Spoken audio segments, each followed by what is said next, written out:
दोस्तों, मेरा नाम है अंकित त्रिपाठी और आज आपको सुनाने जा रहा हूँ गांव की एक मार्मिक कहानी जिसका शीर्षक ही है गांव।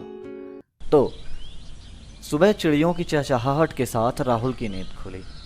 जगते ही अंगड़ाई लेते हुए घर के द्वार पर गया और टहलने लगा। बाबूजी और गांव के सुखी काका मुंह में दातून दबाए कुछ बातें कर रहे थे। राहुल टहलते हुए उनकी बातों को सुनने की कोशिश करने लगा। बाबूजी राहुल की तरफ देखकर कह रहे थे कि राहुल ने अब 12वीं तक तो गांव की स्कूल से पढ़ाई कर ली है, लेकिन अब आगे की पढ़ाई के लिए शहर भेजना है। बाबूजी को अपनी तरफ देखता समझकर राहुल ने अनदेखा करने की कोशिश की। फिर सुखी काका चले गए। बाबूजी कुल्ला करके राहुल की तरफ आते हुए बोले, क्या है बेटा, आज कितने बजे निकलना है? जैसे कि राहुल को अचानक से ध्यान आया, थोड़ा सा एक्टिव होते हुए बोला, बाबूजी वो शाम 4 बजे का ट्रेन है। राहुल और बाबूजी साथ अंदर चले गए। राहुल की माँ आज घर के काम को थोड़ी ज्यादा जल्दी से निपटाने की कोशिश कर रही थी, बल्कि 5 की बजाय आज वो 4 बजे ही जग गई थी। आते ही बाबूजी से बोली, आ गए आप, बैठिए चाय बना देते हैं। और राहुल भी ब्रश करके फटाक से चाय पी लो। आज माँ का इतना व्यस्त होना राहुल को कहीं और भेजने के लिए थोड़ा असहज सा लग रहा था। माँ ने जल्दी से चाय बनाकर बाबूजी और राहुल को दिया और बोली, राहुल तुम अपनी किताबें, कपड़े, जो भी जरूरी चीजें ध्यान से रख लो, कुछ भूलना नहीं।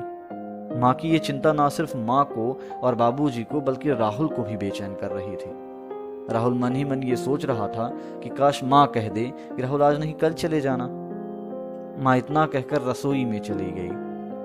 बाबूजी भी बाहर चले गए और राहुल थोड़े चिंतित मन से कमरे में चला गया। दोपहर के 1 बज रहे थे। माँ ने 2-4 डिब्बे में बेसन और तिल के लड्डू, गुजिया और न जाने क्या क्या बनाकर रख दिया था। लगभग 2:30 बजे बाबूजी राहुल को स्टेशन छोड़ने जाने वाले थे। माँ के पांव छूकर राहुल ने एक बैग पीठ पर और एक बैग बाइक के बीच में रख के बैठ गया।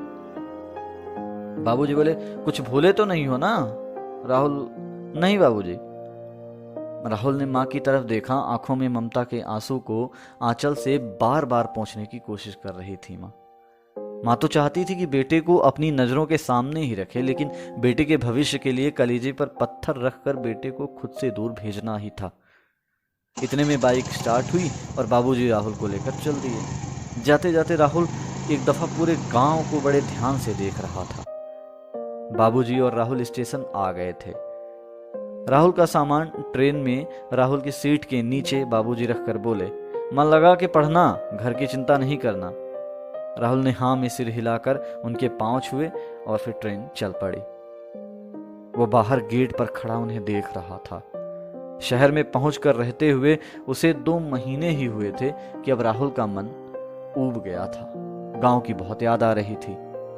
खेतों में घूमना, धान की सूखी घास पर घंटों लेटे रहना, प्राथमिक पाठशाला के सामने वाले मैदान पर पूरे गांव के लड़कों का इकट्ठा होकर क्रिकेट खेलना, या दोस्तों के साथ रामू काका के पेड़ से आम का चुराना।